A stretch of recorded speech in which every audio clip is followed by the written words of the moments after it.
السلام علیکم۔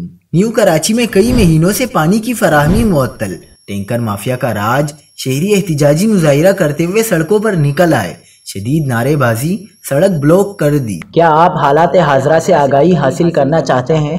خبر کے پیچھے چھپے اصل حقائق جاننا چاہتے ہیں تو ابھی سبسکرائب کیجئے جلمل پاکستان کو اور ساتھ ہی گھنٹی کے نشان پر کلک کر دیں۔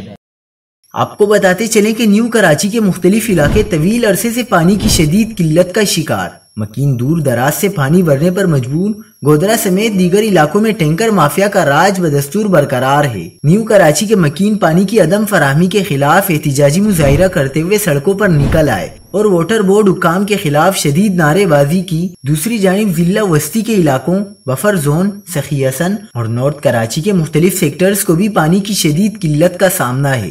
مکینوں کا کہنا ہے کہ کئی بار احتجاج کیا، روڈ بلاک کر کے دھرنا دیا، مگر تاحال پانی دستیاب نہیں۔ متعلقہ اداروں نے توجہ نہ دی تو یوں ہی سراپا احتجاج رہیں گے۔